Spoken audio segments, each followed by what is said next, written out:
On to the next in the series of the Escort, and this one's called the Pass.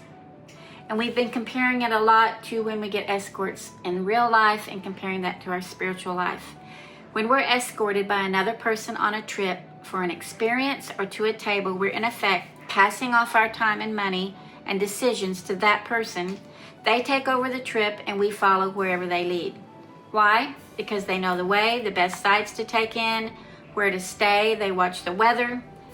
And so we don't have to do any of that and we can be happy.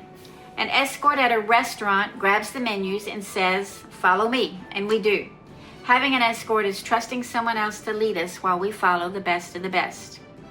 So you know the story of the children of Israel when they were escorted away from the horrible enslaver Pharaoh, and they followed the escort Moses to the promised land, and he led and they followed. But on that path was the impossible Red Sea. Let's also go back to the table analogy. There have been many times that an escort at a restaurant led us to a table where we didn't want to sit. Maybe it was cold in that spot or too noisy, or we preferred a booth. And the escort either says yes or no and seats us in a better spot for an optimal dining experience. So imagine what the people thought when they were escorted to the Red Sea, part of the passage to the Promised Land. Well, we don't have to imagine it because Exodus 13 says that the Lord escorted them out of slavery with a cloud by day, fire by night. He was the escort of all escorts. Wouldn't that be cool to have that today? And as we head out on our life, I wonder if the kids were joyful every morning when they looked up and saw that cloud. It says that the pillar nor the cloud or the fire ever left them at all. It was there 24/7. And yet, here they are at the impossible Red Sea. The human escort for the people, Moses, was given instructions of where to walk and how to walk as they left. And Exodus 14 says, they looked up and saw Pharaoh and his armies coming after them and were terrified. They had passed off their families, their things, their future off to the hand of this man who claimed to know God, and they trusted these escorts in the sky, the maker of the cloud and the pillar, and he led them to this. It's daunting to pass off our time, our money, our resources to another and follow them in blind faith as they say, "Get behind me and follow." But we do it daily in all of our comings and goings to eateries, amusement parks, and more. And when something doesn't work out well, we blame the escort. What about flying and passing off our luggage to the escort of the airlines and the luggage gets lost? It's maddening.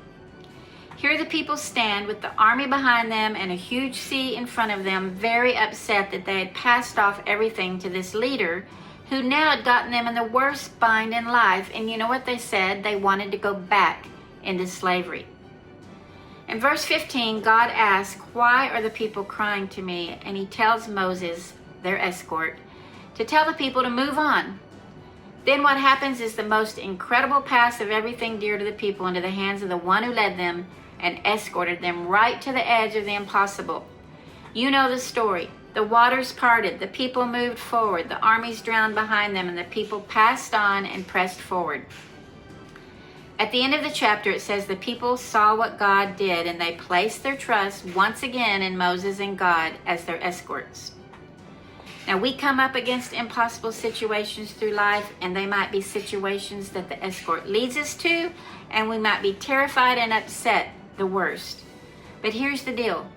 God had escorted them constantly. He'd been with them day and night and never left them. But in a moment's time of fear, they forgot all of his goodness, and we do the same when we're faced with the impossible. And we stand in fear of relinquishing control and passing off our next steps to the one that we think has led us astray.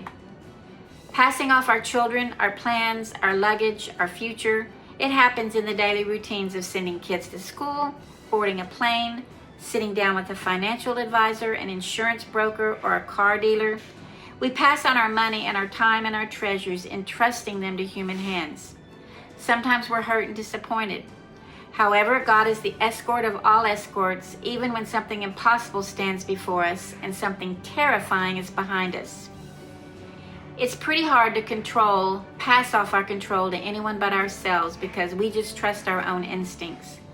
But life makes it hard to maneuver without an escort and without the pass. And we are promised that he never leaves us, and he always leads us to higher ground when we pass it off to our Escort. Pretty cool.